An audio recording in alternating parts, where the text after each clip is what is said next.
A new book I'm working needs proofread and process. Rib or Dog Night Out. The Shepherds of Alaska.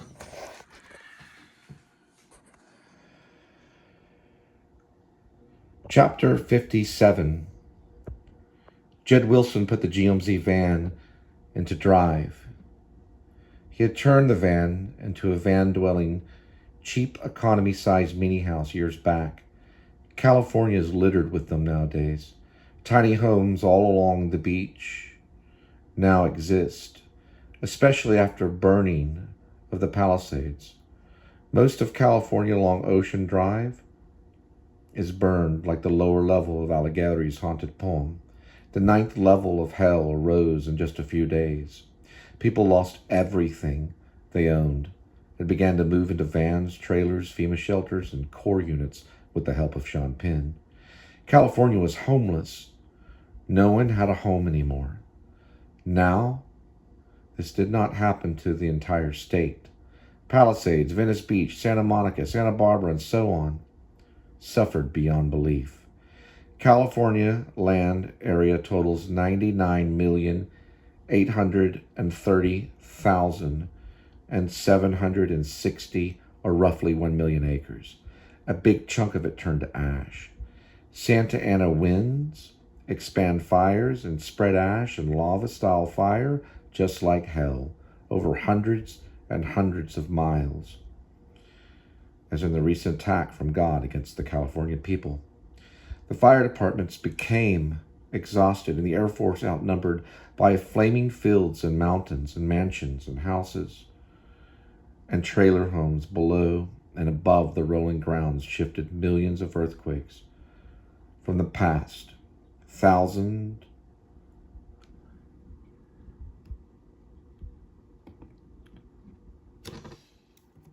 of apartments burnt into a crisp. It happened in a flash.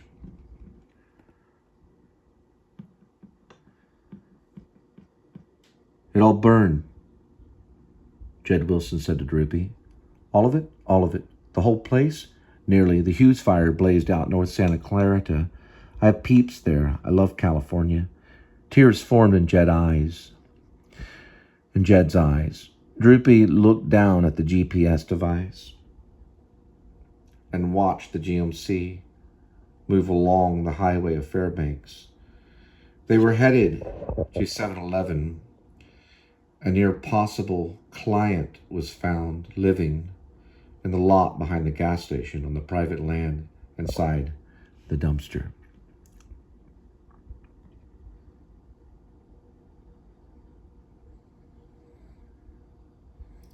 The famous dumpster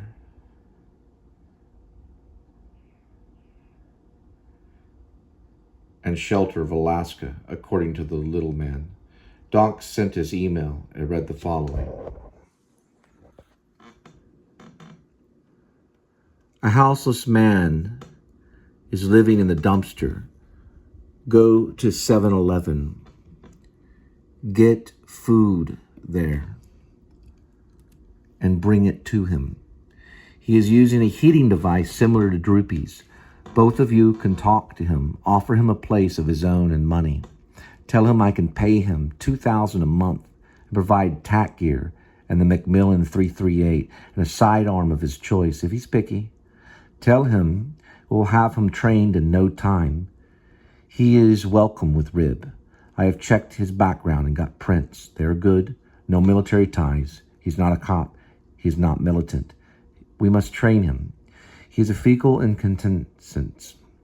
I think that's incontinence. He has a fecal incontinence. Hence, he poops a lot.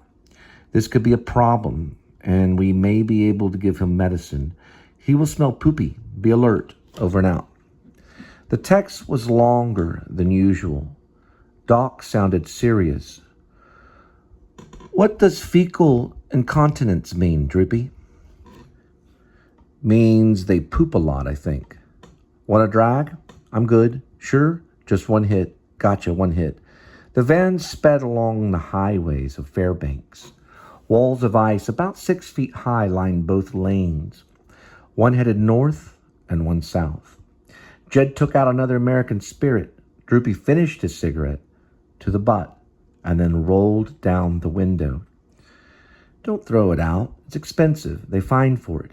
I wasn't going to. I need the cool air. I'm not much of a smoker, he said, coughing in his hand. He then crumbled the ashen cigarette and cupped it. It ended up in his left front pocket of his ash denim blue jeans. Crumpled and deadened. Sorry, I'm trying to quit. There it is.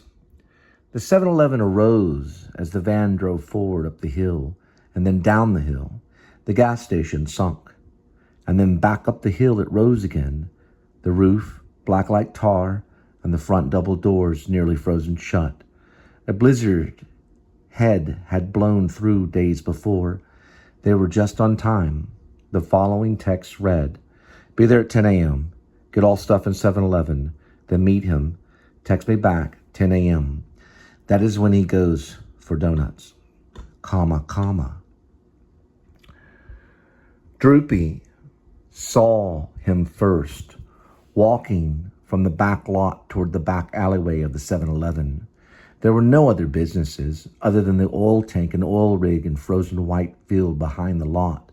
The oil rig made a fuzzy buzzing noise and clicked in the distance like a great drum at times. It beat and pounded the ground, echoing before the massive mountains on the horizon. Oil rig's out there, so sometimes the noise is loud. The wind is strong, so we might want to catch him when he's coming out. We'll wait at the dumpster. He parked the van. Jed threw on his North Face puffy jacket, all black. He laced his combat boots. Droopy just purchased a brand new Carhartt duck traditional coat in poop brown with a long, thin flap covering the gold zipper. He smothered the flap straps on his kangaroo's trainers. He zipped in and tucked straight and buttoned up. This coat is warm. Mine's warmer, Jed told him, swiftly zipping the jet black North Face jacket. Whatever. Jed pooped another American Spirit from the yellow pack, and it popped, and his throbbing lips pulled out his Zippo in color of brass, his favorite pocket lighter, and snapped his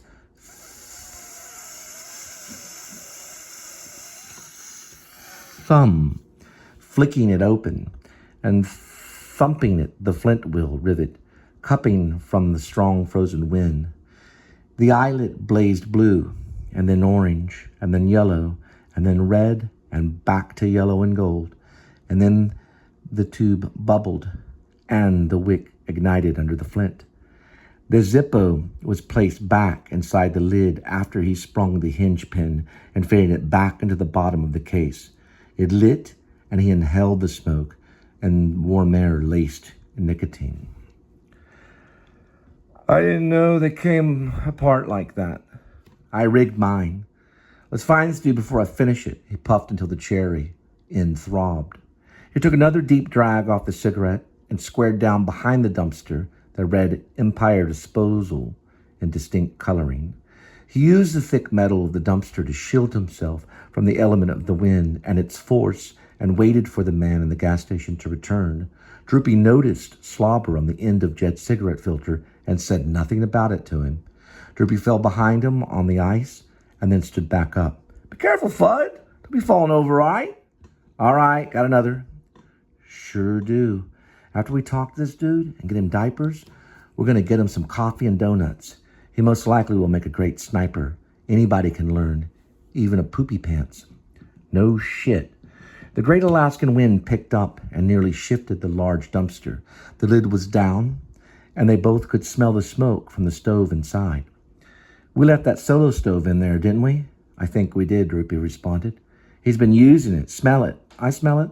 Just farted. Gross. Just joking. No, I'm serious. I let one out. This dude craps himself. Who cares? You told me that. Droopy held the unlit cigarette for warmth. How cold is it? About 0. Maybe sub-zero. I don't know. I never checked the weather report. Not here. It does no good to know. I agree. I lived in this thing for nearly a month or more. How was it? With the solo stove? Pretty warm, but it got musty. No one ever dropped anything inside. No trash or nothing like that. This is private property.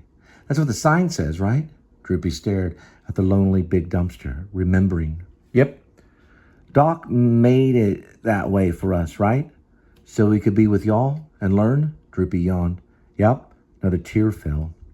Doc cares about people like Poopy and me and you, right, Jed? Is that his name, Poopy? We have code names, right? Right. I'm Jed.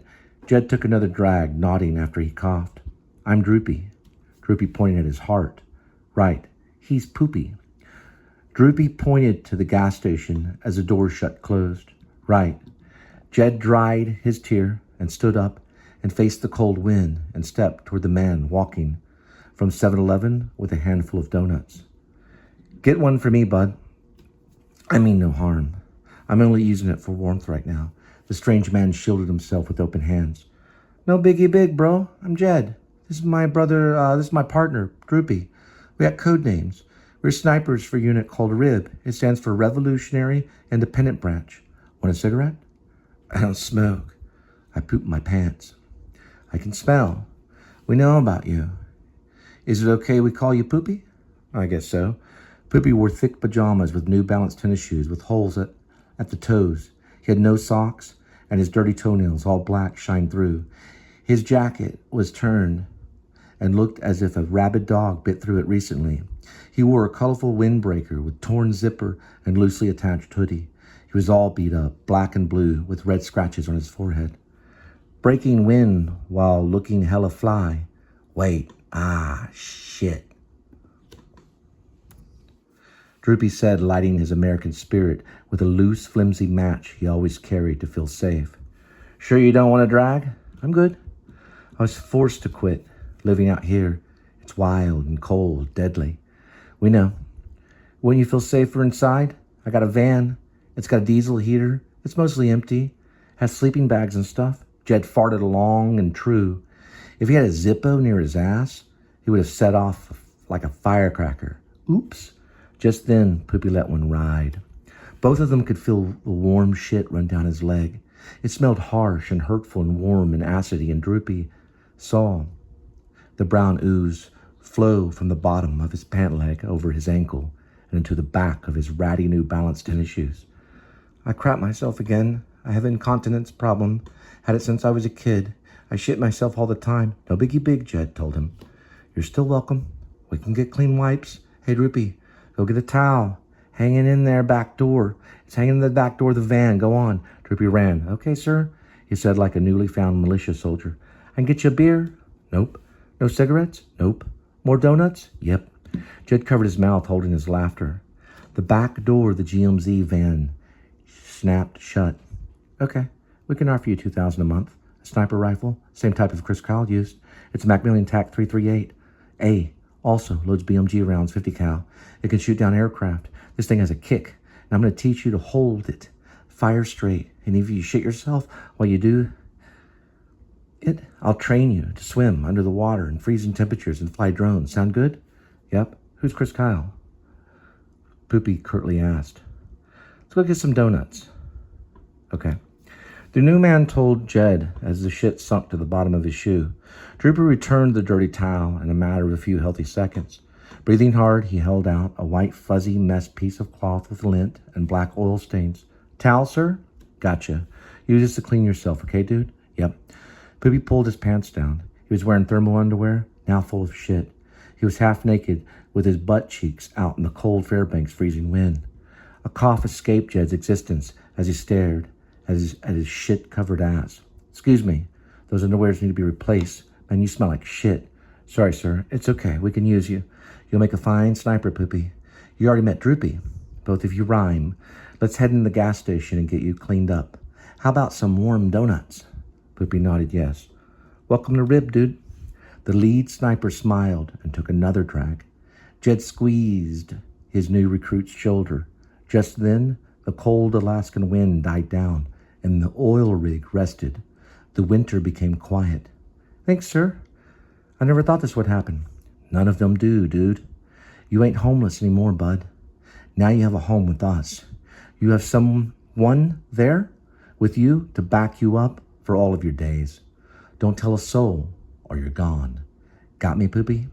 Yep. I mean, yes, sir. Don't worry about all that yes, sir shit.